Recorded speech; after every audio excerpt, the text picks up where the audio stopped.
right. So we'll go ahead and get started. And as folks roll in, they'll just catch up with us. But thanks everybody for attending today. This is an Alliance for Higher Education and Prison Community conversation.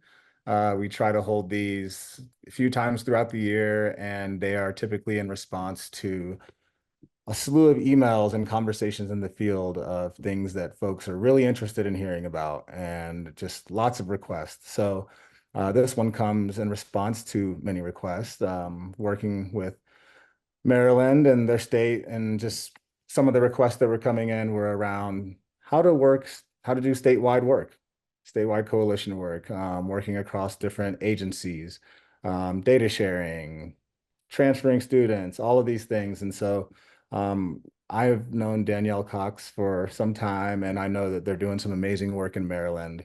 And I've been following them for the last couple of years, since Pell reinstatement, and just seeing what they've been able to do across the state. So um, without further delay, I will just do a quick intro of everyone, and then we'll start to touch on some of the topics that we've all discussed. And towards the end, we'll leave some room for Q&A, open discussion, like 15, 20 minutes. So if throughout the call, questions come up, write them down, drop them in the chat, use the Q&A function, and then we will field those towards the end. Also, at the end, feel free to come off of mute and come on video and just chat. I mean, this is a community conversation. We really want it to be, we'd love for this to be in person all the time, but it's not. So as much as we can simulate that here, we'll try. So again, feel free to come off mute and come on camera and just chat with everybody. So I see a lot of familiar faces here. It's a good sign of community. So good to see everybody. So yeah, I'll just do a quick introduction and then we'll dive in. So um, Danielle, would you like to go first? Sure. Hello, everybody. Good to see so many people here. So that is very good. So like Ved said, Danielle Cox, I'm the Director of Education for the Maryland Department of Public Safety and Correctional Services. I oversee a wide portfolio, but one of those things is higher education and ensuring that all of our incarcerated individuals behind the fence have access to any higher education program now, no matter what their felony or case or length of time is. Okay. Thanks, Danielle. Andrea, would you like to go next? Sure, thank you. My name is Andrea Cantora. I'm an associate professor of criminal justice at the University of Baltimore. That's my first job. My second job at the University of Baltimore is running our Second Chance College program, which is our prison ed program that we have been operating since 2016 at Jessup in Maryland.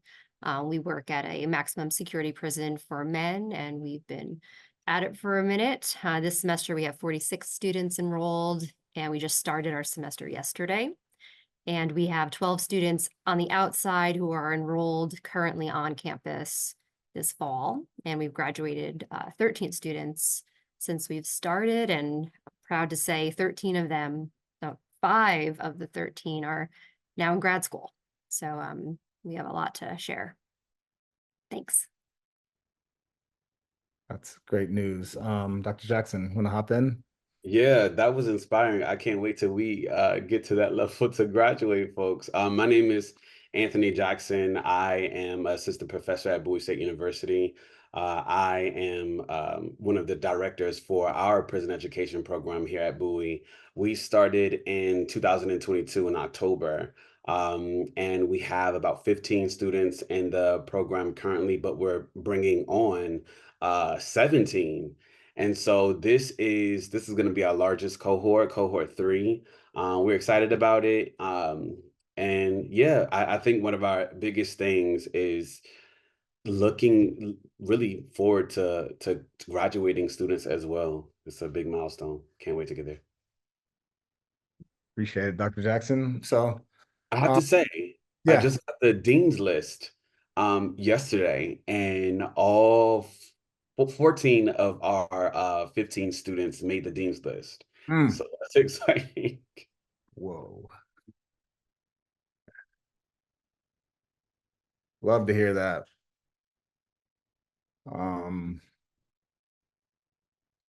mean, folks on the inside outpace folks on the outside a lot of times. So sometimes people are surprised by that, but um, shouldn't be as surprising as it is. So yeah, we wanted to set the tone for the conversation and kind of give a bird's eye view of what Maryland's been doing as it relates to prison since Pell has been reinstated, with prison education programs and how they've been able to bring together statewide efforts and what are some of the requirements needed to have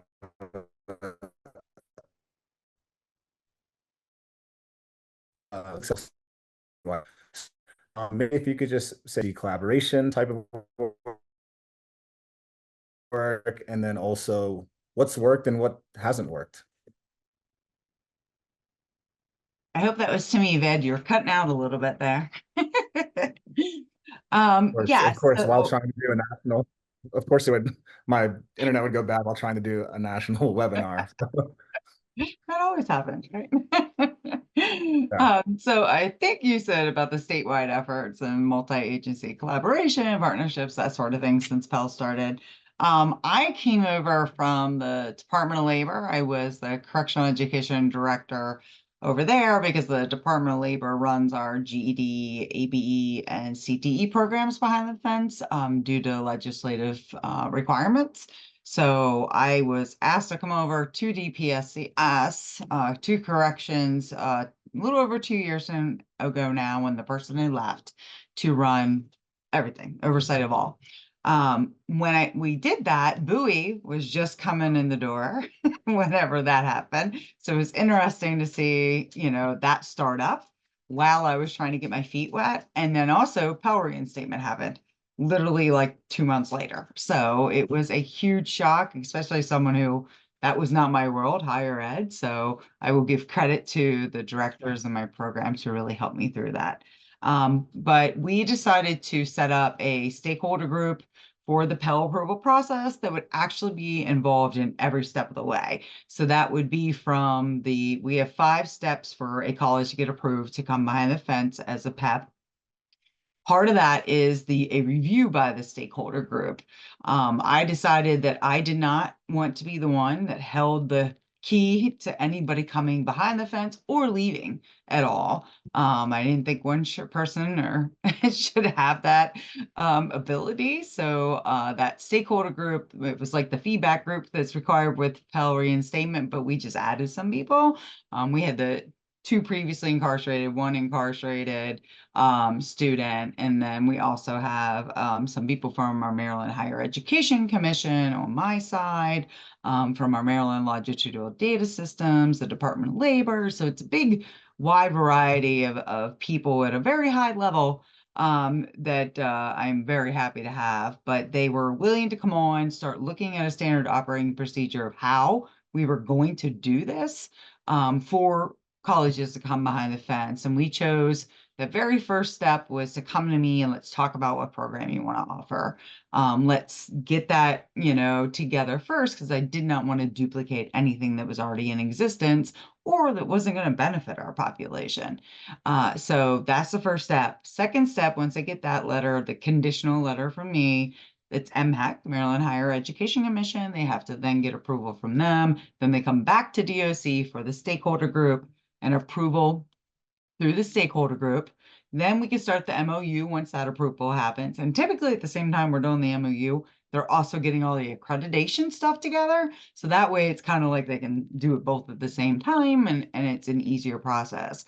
And then before I get in that, after accreditation, of course, US DOE and then approval, hopefully, right? Fingers crossed. So right now we have 4 colleges at that accreditation stage. So we're happy to see that moving forward. But I wanted to say about the MOU, one of the cool things that with Bowie and University of Baltimore now have is we now have a MOU with the entire university system of Maryland. So that is all 12 of their universities can come behind the fence under that MOU. Now, they all still have to go through the normal approval process. But what it does is it shortens that MOU time down, because typically, if anybody knows MOUs with any state agency, it's like a 6-month process. So it shortens that to like a month, because all we literally have to do is write an addendum that has the program they want to offer, specifics about the program, and get signatures. And that's it. So because we already have that base one together. And the best thing about it too is we get that support from the university system. We have their signature saying we will do X, Y, and Z. And so that's great for the colleges because that gives them more incentive to want to come behind the fence if they know they have that support. So that's been a couple of different collaborations. And one last thing about Maryland Longitudinal Data Systems, MLDS. I also work with them to get labor market data before I do any conditional approvals. So what I look at is, okay, the students that have graduated from college the last 10 years, and then the outlook for the 10 years coming up to see what labor sectors they are falling in, what's their wages currently, their mean wages, and then what that kind of outlook is moving forward. And since I came on board, we did an agreement with MLDS that they are now getting our incarcerated student data, and there's a ticker whenever they go through any incarcerated education program, whether it's higher ed or GED or anything, that says they were incarcerated. So that way we can literally just pull their data and then look at it side by side from like the regular population out in the community and really kind of do a lot of comparisons. So that has been really cool. Thanks, Danielle. And so, something you mentioned is this working with Department of Labor, and a lot of folks in this field are really interested in like connecting education. Hopefully my internet stays on. If it doesn't, I don't know what's going on, but it's like, can folks hear me? Good. Okay, cool. So, where was that?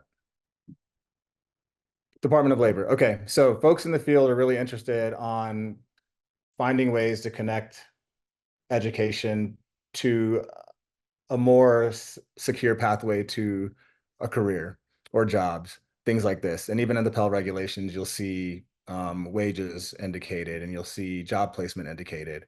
And so, with this piece, when folks are coming in wanting to offer prison education programs, how are you thinking about their educational pathway as it relates to career and job placement?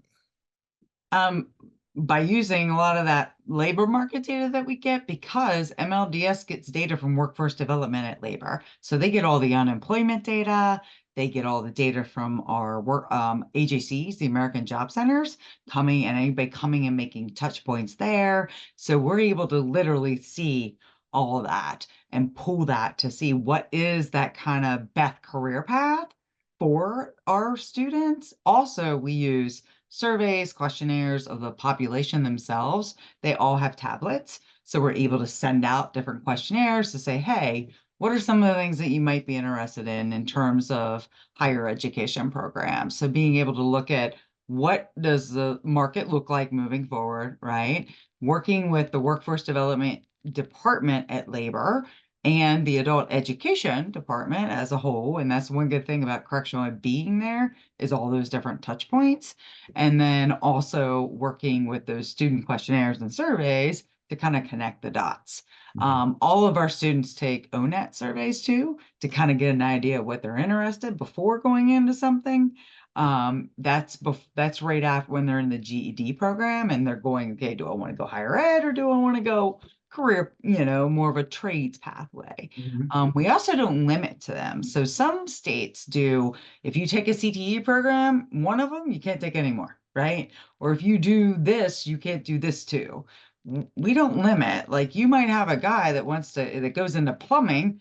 He gets through and is like, this isn't really for me, right? He never been a plumber before. That wasn't. So maybe he needs to go somewhere else and take a look at that.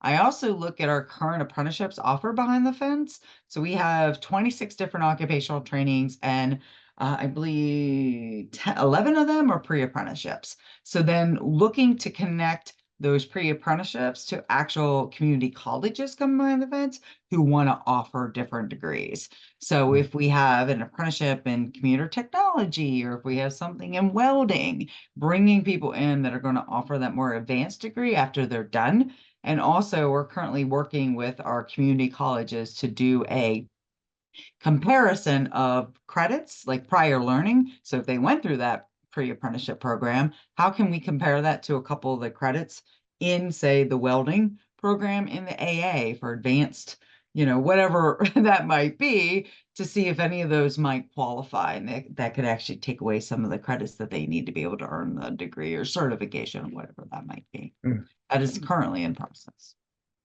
Okay. So do you see like yourself encouraging colleges, academic institutions to kind of prioritize things that are going to lead to some form of job or career?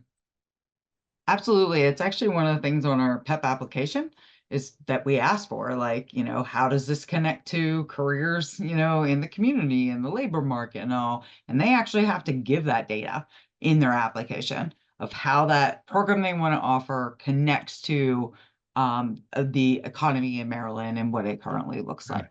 Yep. That's great to hear. And the reason I'm kind of pushing on this like career piece or this job placement piece is because, there's different priorities for folks in the field. And I mean, I think sometimes, and I'll just say this because, we're all here. I think this field for a long time focused on delivering education as a means of, saving one's soul or like, self-transformation or something like that. And I do believe that that is still a critical element and piece the education serves. But I think it's always for a long time been removed from this idea of like setting people up for careers and becoming a professional and like making money and getting into a meaningful job. So, And one last thing that I'll make on that is the University System of Maryland actually started I don't know if we have a word for it, consortium or stakeholder group or whatever it might be, but they have all the different directors from all the different college programs currently behind the fence and any that are interested in coming behind the fence, along with they had a consultant company that came in to help support it and figure out what are those needs and exactly where should USM target their funding, their advocacy, their, I guess, muscle to whether that's with the General Assembly, whether that's with the Department of Commerce, to be able to make sure that these program works. Because if they're going to support it and there's money going into this from the colleges, 'cause we all know Pell doesn't cover anything, we need support to get there too. Yep. Thank you, Danielle. And I was thinking, I didn't want it to sound like I'm not against saving souls. Definitely down for that. And I think, that's about transforming people. I think transforming conditions are also important. And so that's kind of how I see education and helping out there. But yeah, so I wanted to move to this next topic for the prison education programs, touching on, there's a few things, but one of the biggest things I wanted to kind of hear more about, because this comes up a lot, is like staffing structure and then also staff training. Those couples of pieces. If you don't mind speaking just a little bit about what that's looked like and how folks might have a better way to think about going about that on their end. Yeah, I can kind of tell you what we do on our end, and then of course the colleges can talk about the different things that they do to prepare their staff to come in. But if depending on whether they're coming in just as maybe a tutor or a volunteer every once every 2 or 3 weeks. There's different kind of training that they go through. If they're not there day to day, right, on a daily basis. If they're there day to day, we as corrections want them to know the full story, right? Exactly what are you going to see? What kind of support will you need? Who to tell when this happens or that happens? And all the different, things that they need to know to make sure that they're successful. And that is we call it the 40-hour training, because it used to be Monday through Friday in person, but then COVID hit and it's now a virtual. So people can usually get it done quicker than that. But it just goes through so many different topics of those different things and all staff members, no matter whether you're coming on as a staff member for the college, for labor, for us, everybody has to go through that training. If you're a volunteer or tutor coming in, we have another kind of trimmed down training, because you're not going to be with the incarcerated population, like maybe going to housing unit, really involved as much. You might be coming in for an hour here or there. That is our volunteer training, and they still go over some important points. But then we know that the colleges do great training too. So we want to make sure they have the DOC side of it, but then the colleges really prepare them on their side.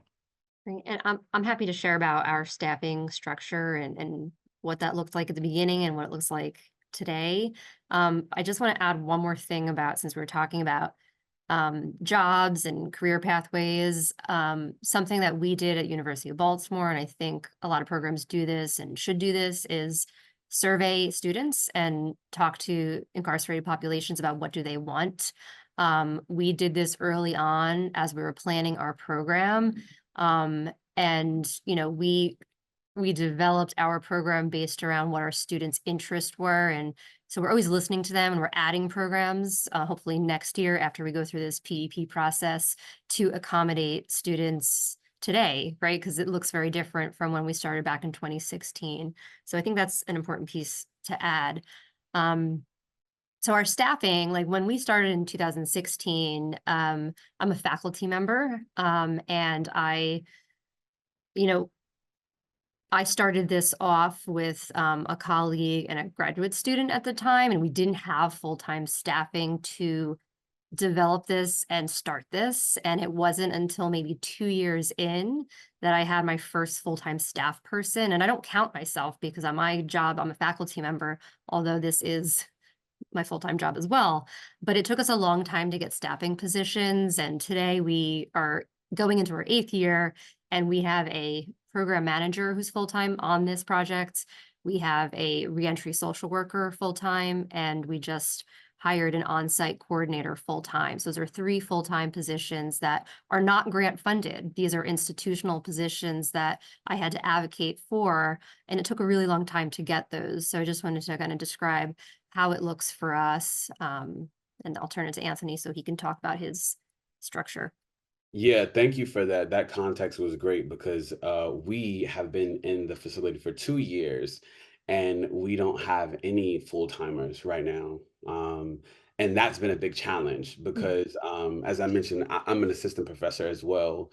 So when we initially started, myself and Dr. Charles Adams, we were both co-directing the program. He sort of did a lot of the legwork to get the program started in terms of having Bowie be an experimental site to do Second Chance Pell, but we weren't able to be operational until 2022, and that's when I came to Bowie, 2022, and he's like, "You interested in this? Okay, good. I got some help." Right. So I was excited to be brought on to come into this space because it was something in my interview for Bowie State University that I said that I wanted to do. I wanted to work in the prisons. I wanted to do work with, sort of marginalized and historically oppressed groups. I wanted to be in this space. And so I was very intentional about that. So him bringing me on was just great synergy. And it was perfect because Danielle, I believe, was coming on as well. So we were able to develop a relationship as well. So that was super cool. So right now, in terms of staffing structure, I give that context because when I started in October, it was really just myself and Dr. Adams. So I didn't know really what I was stepping into until I was in it. And I'm like, wow, okay, wait a minute. Right. So like managing being a sort of junior faculty member just starting off at a college, sort of all of our, tenure requirements and so on. And then having to do prison education, right? And it's very soulful work, I will say. And so at the same time you empty yourself out, you also, when you go in and you talk to the guys and you see the excitement, you see the energy, it's like you're nourished in the same breath. But the challenge is to make sure that you're not spread so thin. And so almost like immediately I knew I needed some help. And how do I sort of what is the all call for help? Like how do I do that? And so I sort of talked to Dr. Adams and we sort of worked with the university to get some hands.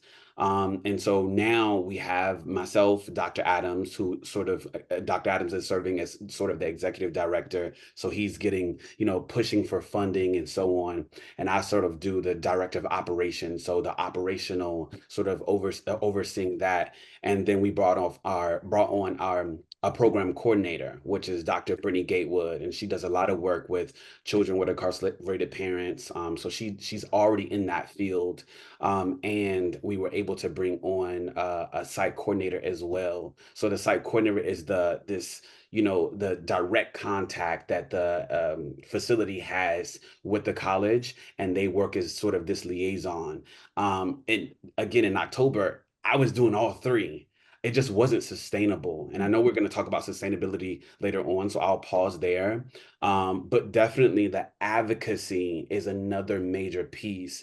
And Danielle and I and Andrea and I have developed such a relationship where like I can learn from the wisdom from UB's experience, and then Danielle actually has come in to help meet with our administration at Bowie State University to help advocate like, hey, we all need some help in this space. And so she was very helpful to those ends as well. Pass. Yeah, one point on that, I meet with all the directors bi-weekly, so all my program college directors, and of course, any other time they need, to call or whatever, or email. But we absolutely have those bi-weekly meetings for me to just give updates, and then also for them to say, hey, here's what's working, but here's some other things we really need support with. And that's not just good for them to hear that stuff from me, it's good to hear from each other. Because that person might be having the issue now, somebody else might have had it already 6 months ago and figured out a way to get through it. So it's been really good to have those touch bases. Yeah, I mean, we're getting into some of the really, like some of the stuff that I find really like important, and that I've heard in the field is like really critical, is like this connection and this especially the advocacy piece that Andrea and Dr. Jackson just mentioned around they needed help.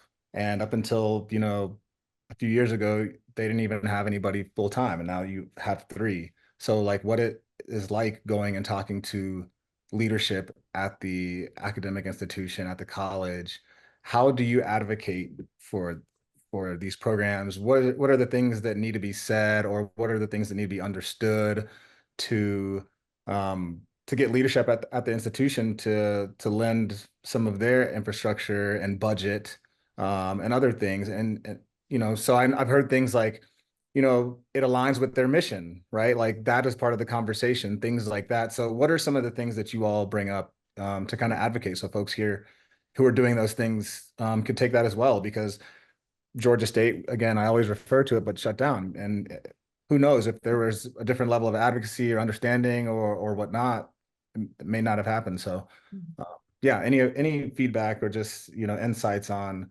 what are some things that need to be brought up in those conversations with institution leadership?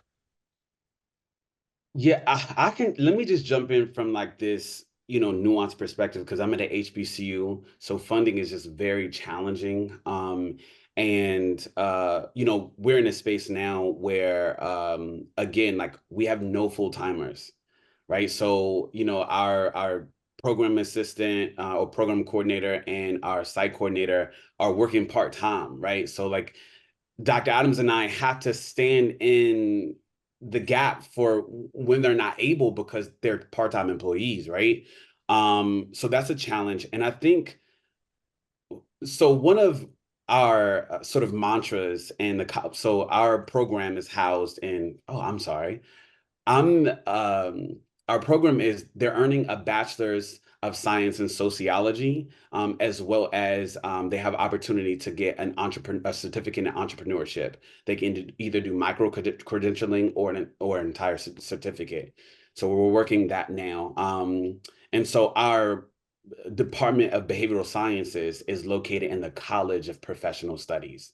The College of Professional Studies have a mantra, cultivating pathways to success, right? And so at an HBCU, we really see prison education as an extension of our responsibility to create pathways of upward growth and mobility for Black and historically marginalized groups, right? That's what we were designed to do. That's what we have to do. Our legacy and our history has been around sort of allowing or creating educational opportunities for those who have historically not had those opportunities, right? And so when we think about prison education, we're like, duh, this is something that we have to do. So we look at this as an absolute necessity. And certainly our president supports it. She was able to come into the facility, actually. She stopped me and was like, stopped us and was like, hey, when can I come into the prisons? And we're like, we didn't know that you wanted to go into the prisons. Like, and she did, and we had a great meeting. So I say that to say that our university just at large supports and understands the value of prison education. However, advocating for what we need in order to make sure that it's sustainable is a bit of a challenge, right? I think because you look at Andrea and, she was able to do so much, right, when she didn't have full-timers. And Dr. Adams and I are pulled in so many different directions, but we understand how to get the job done, right? It's the toll that it takes on us and how it might stifle us being able to grow, right? And it's just like a cycle of poverty. If we're constantly just managing what we have, it is very challenging to grow out of sort of what we have and expand, right? If we're stuck in this cycle of just managing. And so having that conversation is really, really important in talking about how we need help in order to not just ensure that it's viable, but to ensure that it grows.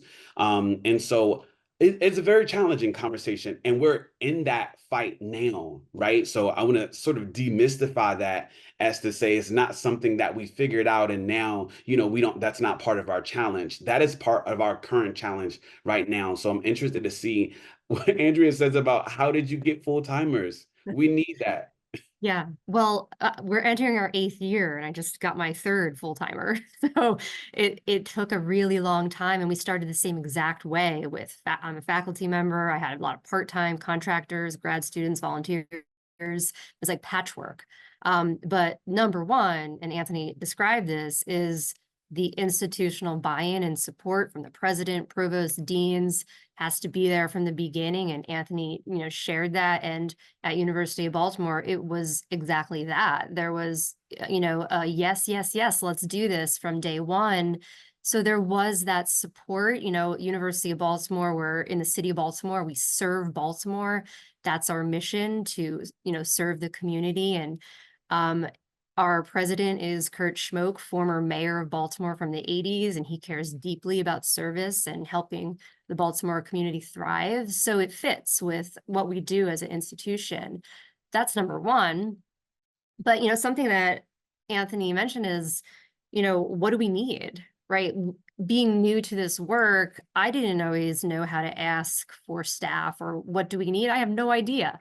When there's any resistance, it's like, okay, I'll just go do it because this is really important and our students can't communicate with anyone on campus. So I'm just going to help them in whatever way I can. And it's very taxing and it's not sustainable.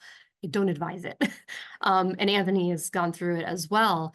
But you do need champions, right? Like Anthony and Dr. Adams, they're the champion for Bowie. And I've been the champion for UB of figuring it out and bringing it to top administration of, here's the challenges, here's what we need.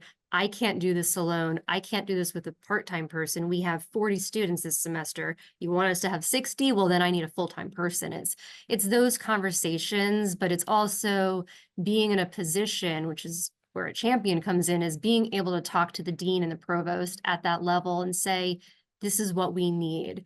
We started, our first graduate was 2021. We started in 2016. Once we had our first graduate, things really changed for us in terms of people on campus seeing the outcomes of what we're doing. And that kind of opened up the door for more positions and more institutional support in terms of resources.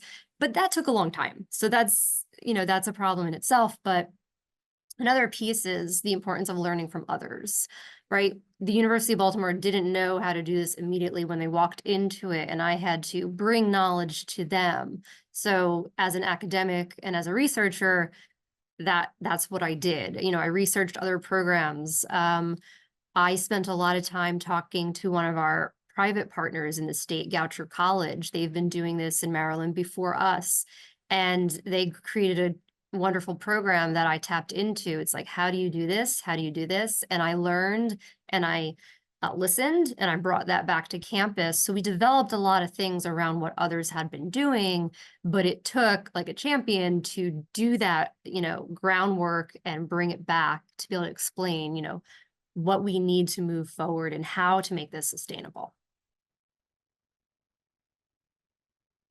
Yeah, I think, thanks for sharing that. And as you mentioned this piece around like the groundwork, like the ground game, like that's so important, like the culture work, the relationship work. And like, Dr. Jackson, you mentioned having the president of the school visiting the prison, like stuff like that, and I've seen a lot of success when folks can get people in leadership to visit some of these facilities and meet with the students and humanize them and have focus groups. And I had the opportunity to do that with some of the colleagues from Jobs for the Future.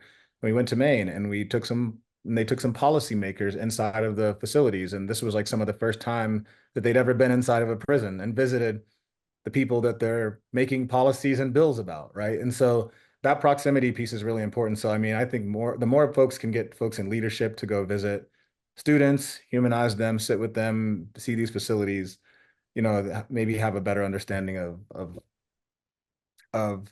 what goes on in there, and how to influence change. So um yeah, I wanted to touch on a couple other things. We'll see how much time we have, but this is more on the technical piece, and it's around, the integration of technology and the usage of it and what that looks like, how you've been able to do it, what it's like working with the IT department or departments or person in many cases, um, getting, access to internet, access to Zoom, virtual classes, allowing people to either have tablets or laptops, computer labs, things like this, while keeping safety and security things in mind, what it's been like to really provide a robust infrastructure while also, preserving the needs of the safety and security elements. So Danielle, I'm sure you could speak to this, but also from the PEP side, I'm sure you all have a lot of experience with this in practice as well. So maybe just sharing a little bit about that. Sure, I'll kind of give you like the kind of background on what it's kind of looked like for us in education with technology, and then I'm sure Andrea has a ton to share, and Dr. Jackson. So when Goucher came in 2012, one of the things that we looked at was getting TVs up to be able to connect into Zoom for hybrid classes, that sort of thing.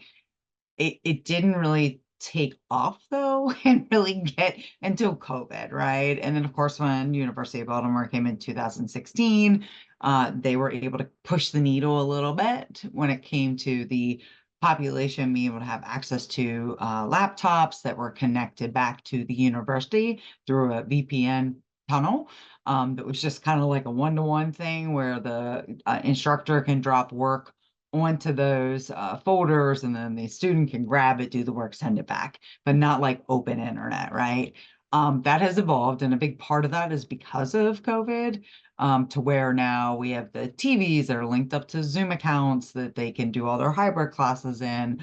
And then also we are in the process, and then also they have laptops. Now, Bowie is a little bit behind just because they are newer and getting all that stuff in behind the fence. I'm sure a lot of that has to do with funding, and then our approvals, their approvals, all that good stuff. But right now we are at the point of we are securing funding to be able to put in an education network that is literally segmented off of our main network and is strictly only for education. So the only thing that can connect to it would be those TVs that are hooked into what we have decided to do, because the Department of Labor has tablets and they're through Origin, the company Origin, previously APDS. They use them for their GED, TABE, and all that good CTE stuff and reentry stuff. So we decided, since they were already in our education wings, we might as well just have also the higher ed programs, because they also offer where you can put the platform on a laptop, and then they can actually do the virtual stuff through there. They can do virtual advising, tutoring, that sort of thing. They have a whole LMS.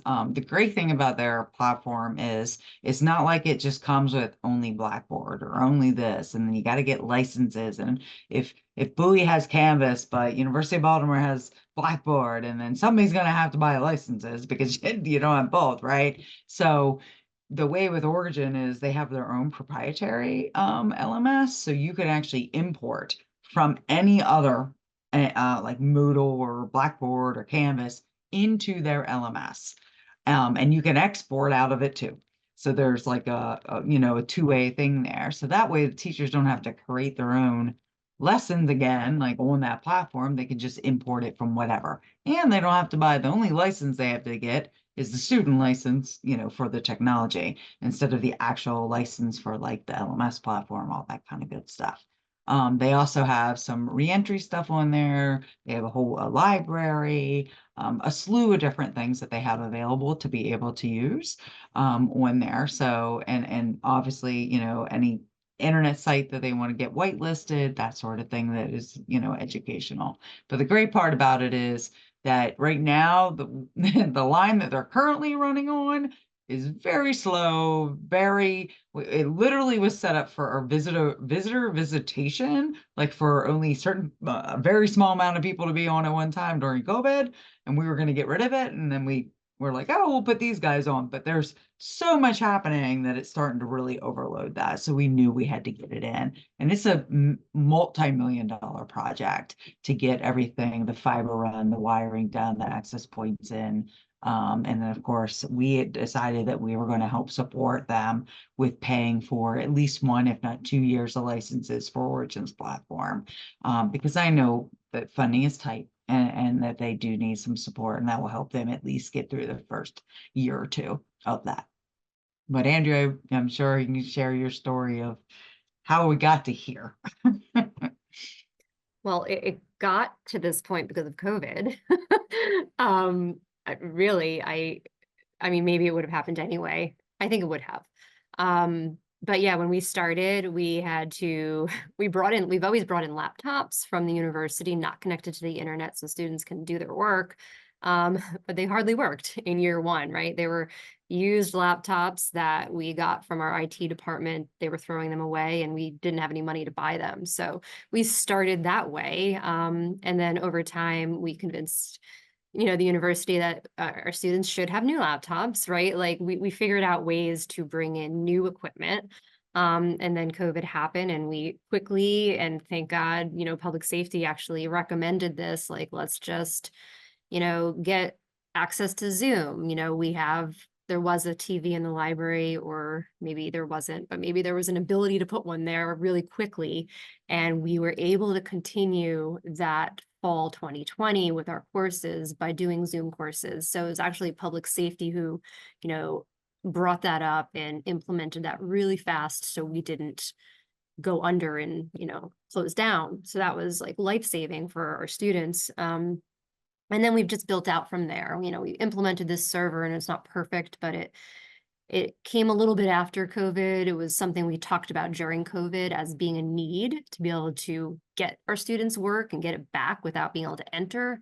So we did set it up, and it's been helpful, but it's not perfect because technology it breaks or it stops working, or there's lots of challenges. But our IT department works closely with public safety's IT department to problem solve all the time. And that's, that relationship started during COVID, and it's been pretty good.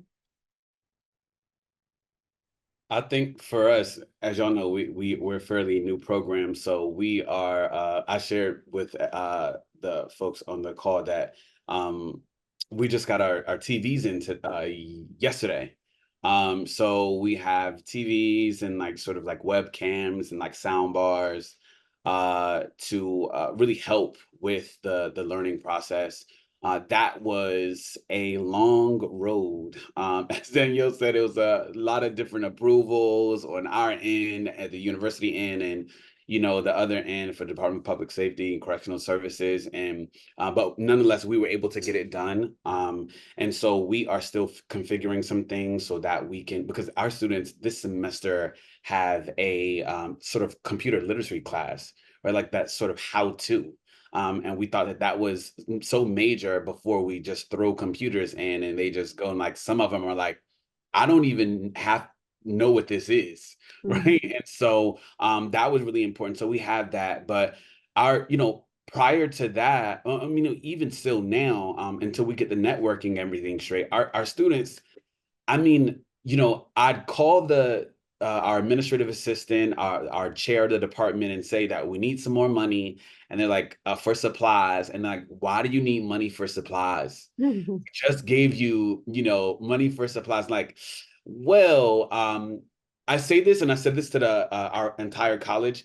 Our professors don't compromise the intellectual integrity of, their courses or the educational experience because they're teaching in prison. They are expecting, the same measure of excellence, if not more, from our incarcerated students. So there's no, watered down curriculum, right? The expectation is for you to be excellent. Now it's incumbent upon us to make sure that we have the infrastructure so that they can meet that expectation, right? And so our students, if they have a 5-page paper in history and government or philosophy, and then one in English, we might have brought in, some composition notebooks, but if they mess up, they have to start all over again, right? So they're going through notebooks and pens and papers like it's nobody's business. So this technology piece is really important. We got a major push from our students, and we share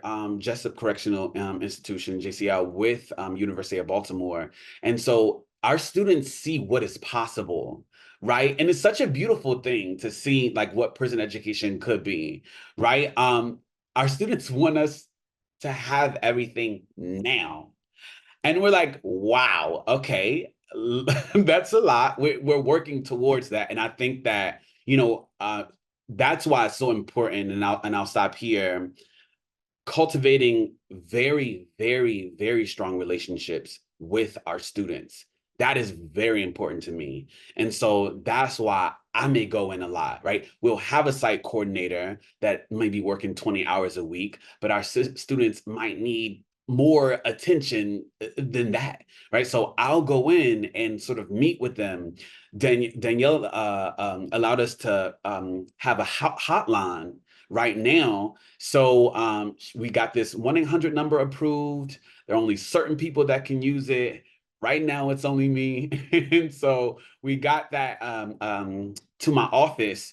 And so the students can call me and say, hey, Dr. Jackson, we need this, right? We need that. And so that's part of the technology too, right? Not just, sort of having what they need in terms of the being able to do that with the academics, but building those relationships and building that community, them empowering them to be able to use their own voice to communicate what their concerns are. That was a major piece too. And so we were very excited about that.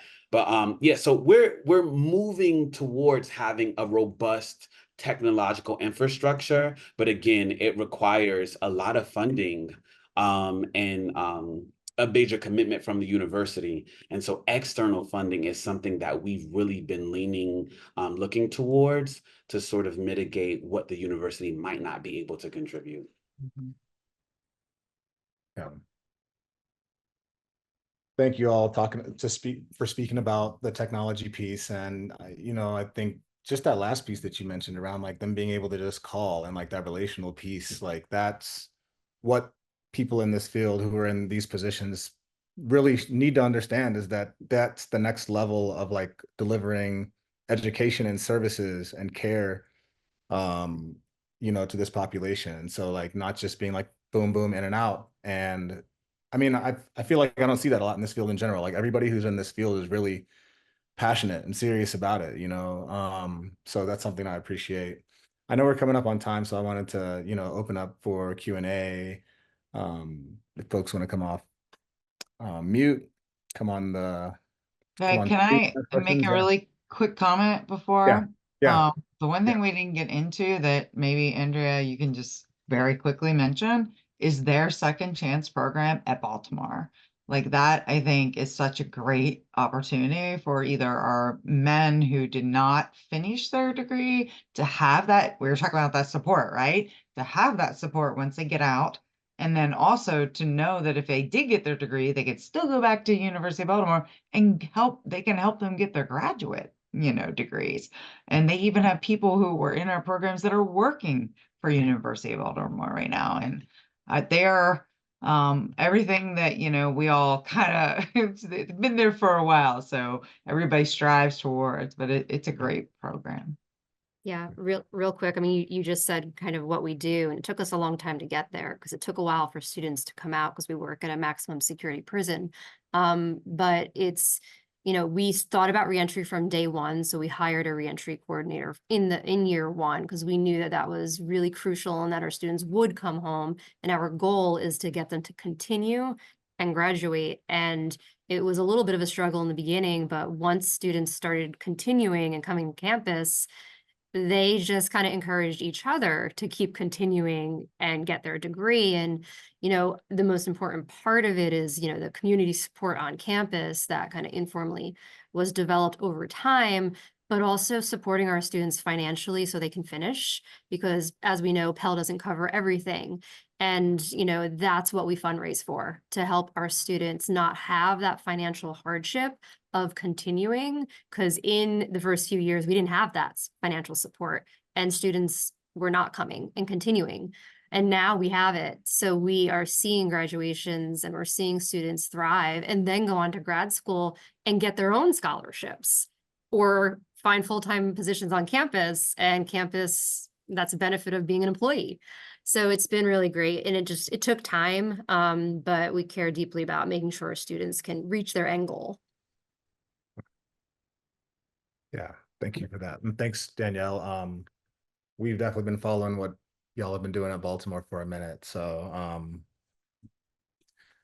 I wanted to say one other thing really quick too before we move to the questions piece around just technology. And like everybody pretty much acknowledged that as a result of COVID, right? Like that's where we saw technology just open up inside of prisons like never before. And you know, I agree, Andrea, that it probably would have happened at some point, maybe, but like nowhere as rapid as it did overnight when COVID hit, and people were really scrambling to keep education available. And it's really nice to hear that public safety, pushed that in Maryland. And just, for folks who might not be completely oriented towards the field, COVID has opened up with technology to open up a lot. And so Maine is doing some really good work around access to technology as well. We've even seen, folks being able to work remotely, do internships, things like this, have jobs during incarceration, which, prior to COVID and this, technology coming in would have been, something that far-fetched, but it's happening. So just really, taking advantage of what technology can do to change what prison education is going to look like and prison in general is going to look like for the future, like, and real systems change are going to happen from that. So, yeah, I'll pause there. I know we had a question in the Q&A, and then again, if anybody wants to come off mute and come on camera, feel free to hop on and ask a question or.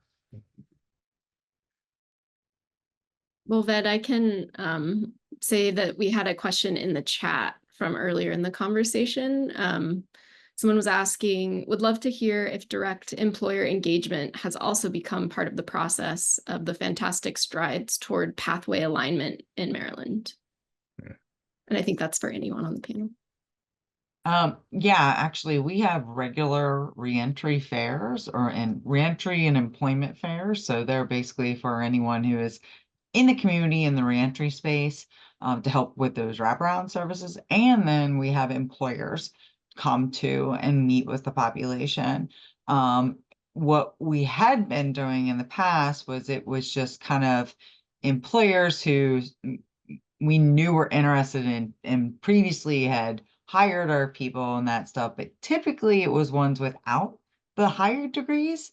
So, you know, which fine, but we're, you know, doing all this great work in higher education. We want to get companies in there that are actually going to hire people with these degrees and pay them what they should be paid. So we are then started now looking into, and I think the first one is going to be scheduled for this winter, is to actually have reentry fairs where we invite people who might not have had you know, hire previously incarcerated now, but might be interested in it and thinking about it, or reaching out and saying, hey, you know, these are going to be your best workers. And we really want to at least have you come in and talk to them, right? And get an idea of who this might be that you are, that could consider coming into your job, into your company. So we're looking forward to that. And if I were to just really chime in and say some folks who are doing really good work in that space in this field are, if you connect with Jobs for the Future, they're doing some really, you know, important and critical work with employers and employer readiness and things like that. So we also have reentry navigators through the Department of Labor that come in and meet with every single incarcerated individual who's within 120 days of release. So it doesn't matter, it's everybody, right? And we have transition specialists too that do certain things. Reentry navigators specifically come in to look at job placement, and they work at our American Job Center, so then they can actually meet with them post-release, and it's a friendly face. They'll set them up for interviews. One of the great thing about Origins platform that we are excited with the higher ed is that you can apply for jobs and do interviews through it. So that's something we haven't explored in the couple years that we've had it. So I'm really interested in exploring that. And also the having those reentry coordinators at the college that come in and work with them too has been great. yeah, I'm gonna come out there, and I know I'm gonna come out there and bug you about trying to set up some pre-release remote work and remote employment opportunity for folks who are incarcerated out there who so I know I'm gonna be bugging you about that. Like, let us get somebody to be an intern or, you know, work small time or something. So We're actually have been looking into that with the University of Baltimore and Goucher, because one of the requirements for them to finish their degree with Goucher is they have to do an internship. So we're trying to figure out how can we make that happen. So yeah. Well, if you ever need an intern landing spot or a spot to host an Awesome. intern, the Alliance will do it, but we also have a network of folks who would love to host a currently incarcerated Awesome. intern and pay them. Yeah. Yeah, that's the best part. Can I Yeah. add one more piece to this? Because somebody asked something about reentry and then another about employers coming in and helping with curriculum. So if I could tie those two together, when our students come home, we often find them federal work study positions on campus. And I feel like federal work study is like this untapped resource that students who get Pell are eligible for. And we've been pretty successful at that. It's not perfect because they're part-time temporary jobs, but it's a great first job for a student coming out after many years. And we've placed students in our IT department. And our IT department absolutely loves our second chance students. And they call me and say, do you have any more students who have tech skills that we can hire? And then I start explaining like, well, yeah, we're actually bringing in more technology courses. We have plans for a computer programming certificate. And they're like, can we tell you what courses would be great to bring into the facility to get these students ready to work for us? So those conversations are happening on our campus, which are really, really exciting. Tech is kind of tricky because not all of our students have those skills, but that's one area that on our campus, we're trying to kind of fill positions in that way. Yeah. And also for folks who don't know in the audience, I know we're at time, but people who are incarcerated are also eligible for work study dollars and work study. So somebody who's incarcerated could also be a student worker and earn federal work study dollars during incarceration. Pell regulation says that. Check it out. But no, And we're at somebody time. asked something about background check reform, Bed, that is something that Maryland, that's something our legislator, General Lee, has been looking into. Because yes, of course, they'll go and they get a job and the background check will clear and they let them go. So that's horrible, right? So we want to make sure that we're also telling our population to be honest, right? Like making sure, because what you don't want is to get a job, be happy, finally making a paycheck, and then you're done, right? After that background check clears. And we found success with that if they are just open, honest, and I worked this many years, I have, this much experience, I got a degree, I have this, get those letters of, from their professors and things like that to show that they can actually do it. We found success in them being kind of just open and honest about their background too. But that is a huge thing. We've actually been working on that with employing people who are previously incarcerated. Actually, the coordinator for Bowie's program that is going to be coming in is previously incarcerated. And that's one thing that we are absolutely looking towards doing, is ensuring that we are giving those opportunities to people behind the fence, not just getting them jobs outside the fence. Yeah, that's important. It's important. And because of the expertise that are brought to the table too. I mean, I got off the phone with Department of Education this morning and was like, hey, think about this fellowship and we're doing all these things and nobody knows what the heck they're talking about. We need somebody who's like, has been formerly incarcerated to help us kind of navigate some of these areas. So it's a real thing. So I know we're at time. I wish we could stay longer. I know folks have all kinds of things to do, and I mean, I could just chat about this stuff all day because I have a lot more questions personally, but I'm just probably going to bother you, Danielle. But for folks who are interested, we're going to be hosting more of these community conversations. Our next one actually will be a deeper dive on technology in the prison space. So kind of building on some of this here and looking at what the future of the integration of technology does look like inside of prisons, what it could look like, and some things to take back to your own states. So thank you all for attending. You'll see some communications coming out soon about our national conference coming up next April. And we also have our Incarcerated Scholars Conference happening in October. So yeah, keep following us. And yeah, we look forward to staying in community with everybody.